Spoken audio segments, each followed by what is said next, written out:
أشهد أن لا إله إلا الله. أشهد أن لا إله إلا الله.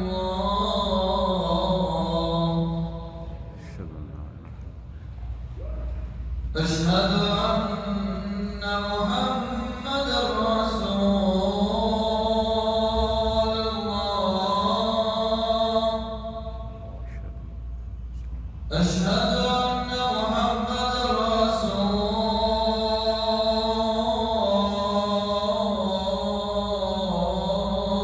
الله. حي على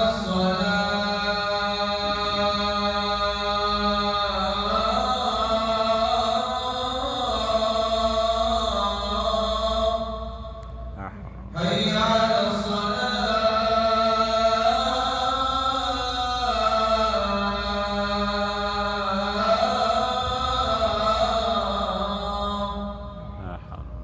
حي على الفلاح.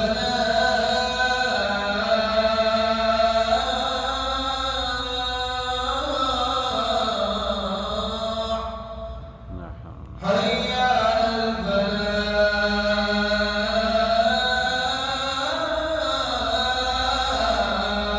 على الله أكبر الله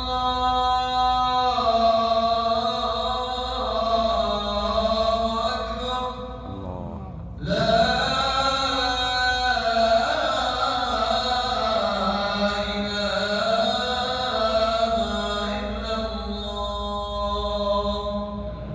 إله إلا الله. اللهم صل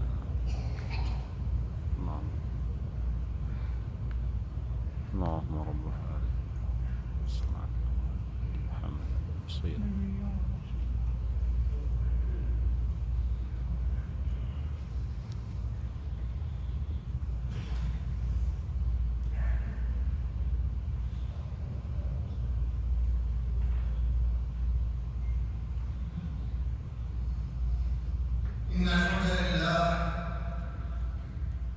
إن الحمد لله نحمده ونستعينه ونستغفره ونعوذ بالله من شرور أنفسنا ومن سيئات أعمالنا. من يهده الله فلا مضل له ومن يضلل فلا هادي له. وأشهد أن لا إله إلا الله وحده لا شريك له. وأشهد أن محمدًا عبده ورسوله. يا أيها الذين آمنوا اتقوا الله حق تقاته ولا تموتن إلا وأنتم مسلمون.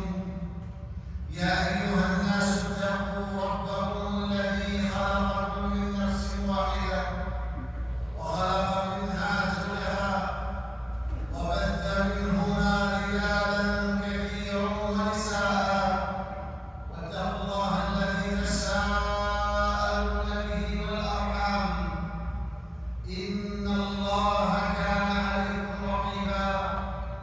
يا أيها الذين آمنوا اتقوا الله وقولوا قولا سديدا يصلح لكم أعمالكم ويغفر لكم ذنوبكم. ومن يطع الله ورسوله فقد فاز فوزا عظيما. أما بعد فإن أحسن الكلام كلام الله وخير الهدي هدي محمد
من هجرة النبي صلى الله عليه وسلم. فنحن في الأشهر التي قال عنها ربنا جل وعلا: الحج أشهر معلومات، فمن فرض فيهن الحج فلا رفث ولا فسوق ولا جدال في الحج. ونحن كذلك عباد الله في الأشهر التي قال عنها ربنا جل وعلا: إن عدة الشهور عند الله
إنه هو الغفور الرحيم.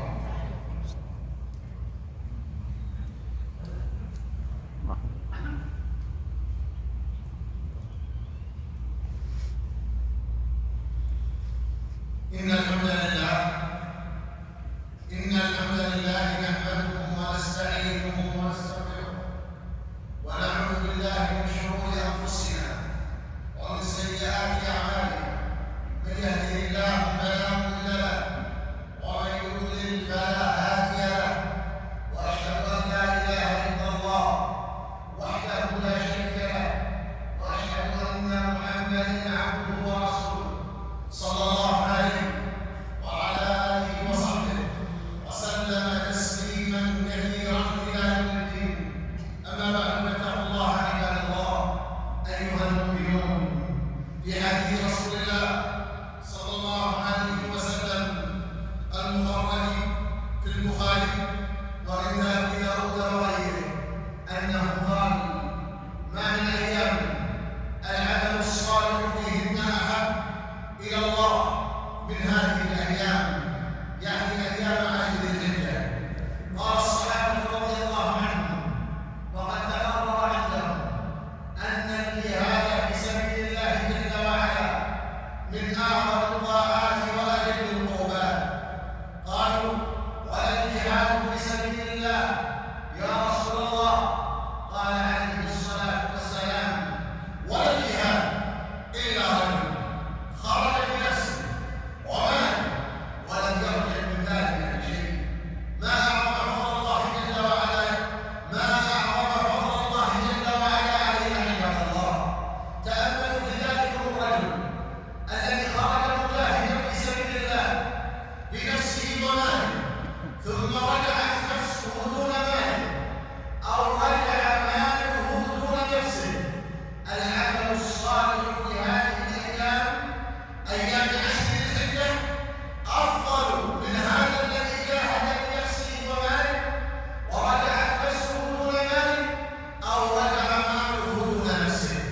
ولم يستثن النبي صلى الله عليه وسلم إلا ذاك الذي خرج بنفسه وماله ولم يرجع من ذلك بشيء.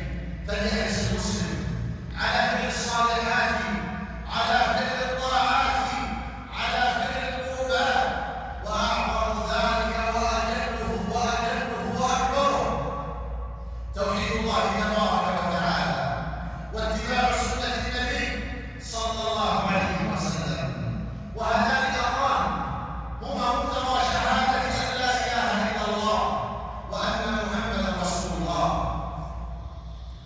هذه تتأكد في جميع الأيام والأحوال والأوقات والأزمان، لا ينفك عنها المرء قيلا ولا.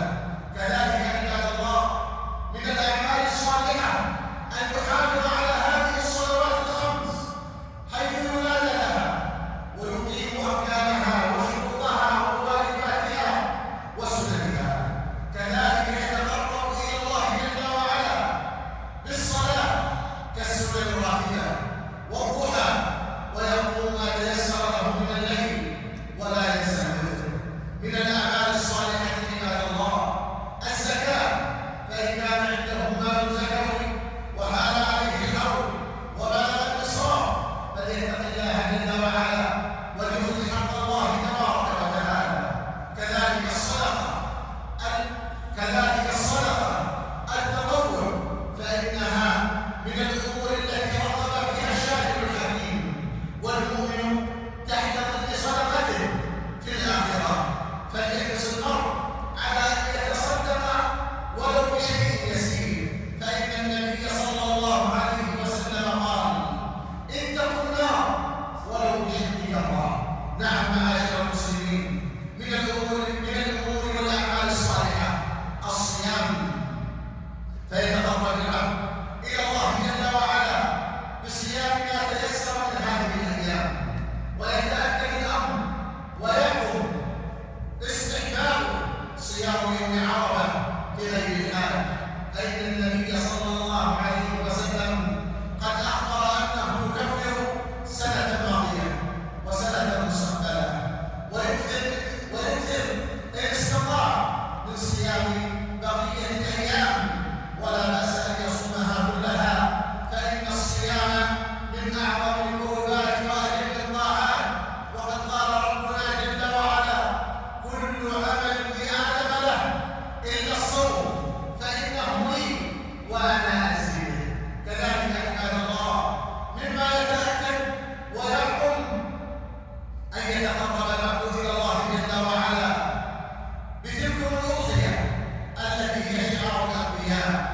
وهي من شعار هذا الدين وتعظيم هذا من تقدير الرب تبارك وتعالى، ومن الدلائل العظيمة على تقوى الله جل وعلا.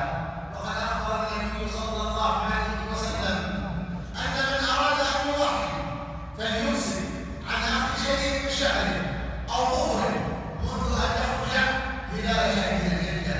وقد مضى أن هذه الليلة قد تكون أولى ليالي هذه العشر، فليحرص المرء أن يستغل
الله